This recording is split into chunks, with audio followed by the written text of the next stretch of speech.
What's up, guys, and welcome back to the channel. It is June 14th, and yesterday, the Giants and the Warriors both had great games. The Giants beat the Royals 6-2, which I'll talk about in a second, and then the Warriors, who I'll be talking about for the remainder of this video after I talk about the Giants, ended up beating the Celtics 104-94, making them winning the series 3-2 in the finals. So they only need one more game to win it all. So with that being said, I'm just going to start off with the Giants real quick. The Giants ended up winning 6-2, like I said, against the Royals. They were down 2-0 in the third inning, and then the Giants came out the bat. There's two quick outs, and then Austin Wynns, the new catcher for the Giants, that I think a lot of Giants fans have been beginning to like. I know I have. Well, he ended up hitting a double, and then there was 4 straight walks given up by the Royals. And so with that being said, it was now tied 2-2. And so then the Giants rode that momentum. There was a couple innings that none of the teams ended up scoring any runners. And then the Giants ended up hitting with Thairo Estrada with the runner in scoring position, ended up hitting a single, knocking in Austin Slater, making it 3-2. That was the turning point when the Giants got ahead. And then Brandon Crawford, the next inning, or the next few innings, I think it was the next inning, ended up hitting a 2-run double. So that was great, and Brandon Crawford is going to be my player of the game because of that 2-run double, making it 5-2. And then someone else ended up hitting a ball. It was Luis Gonzalez. No, he didn't end up hitting the ball. He ended up getting a double, and then what knocked him in is that he ended up going for third base on a wild pitch is what it was scored. I don't think it should be called a wild pitch because the catcher had it right in front of him, but then he threw it to the third baseman. The third baseman kind of just stood there. He didn't do much to get the ball, and so that made the ball go past it, and Luis Gonzalez ended up scoring, making it 6-2 in the 9th inning. So I was super happy to see that. Now, with that being said, my player of the game, like I said, is Brandon Crawford because of that, making it go blow out the game, really, and make the relievers have a lot more non-stress and made it so it opened up a lot more. Now, with that being said, I'm going to transition back to the Warriors. The Warriors had a great game. I mean, it was neck and neck a lot of the time. Jordan Poole had another game where he beat the third quarter buzzer and made it in from almost, it was a little more than half court, a little more in front, but it was a long three-pointer, make it when they were down 74-72 with like a second left.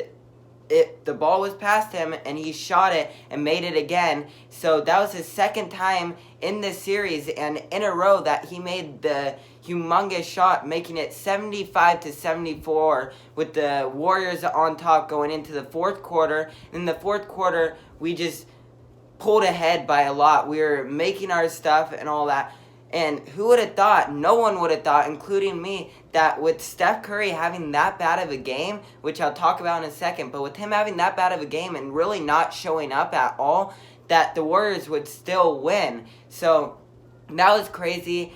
Andrew Wiggins had an incredible game, and I'll talk about that in a second. But first, I was just going to talk about Steph Curry. Steph Curry had a really off game. He went 0 for 9 with 3-point attempts, and that was his first time in 233 games. So he broke a 233 consecutive games that he has made a 3. He broke that streak, unfortunately, but it was a long run, and I still think that he is a great player, and he is doing a great job in the playoffs. So I'm super happy about that. Now, what I'm going to talk about is Andrew Wiggins. He is my player of the game by far.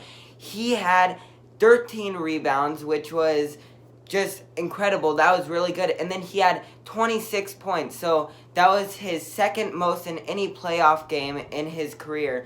So I'm really happy for that. I'm really glad that he showed up. A lot of other people ended up showing up, just not Steph Curry. Klay Thompson did decent. Draymond Green actually started making some shots, and he had a really good fake. I really love that fake. He faked like he was going to shoot it. It was early in the first quarter, but he faked like he was going to pass it, ended up going up and hitting it right into there. Slam dunk. I mean, it was a incredible play by him.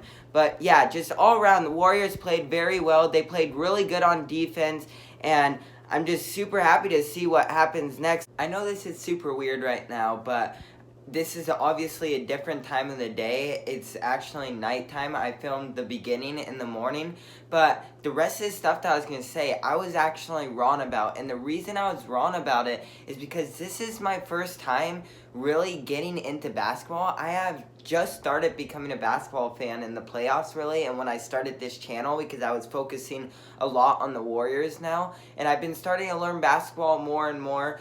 And don't call me a bandwagon, because really, I am a fan for the Warriors, but I'm still not like gonna buy a jersey or gonna buy anything about the Warriors, because I mean, basketball, it's fun to watch and stuff, but I mean, I'm still not that big of a fan of them, so I don't really consider myself a bandwagon. I just really hope that the Warriors win and win the championships and stuff. But anyways, with that being said, because I'm new to this sport, I was gonna say this is the Warriors' last chance at home, and I'd rather have them win in Game 6, because it would be their last chance at home, and I'd rather have them win out on the home court than in Boston. But I did not realize that they are actually going back to Boston, playing Game 6, and then if the Warriors end up losing that and the Boston Celtics win that, then they go back over to Chase Center to finish off the series with Game 7. So with that being said, I was going to say that they should win Game 6,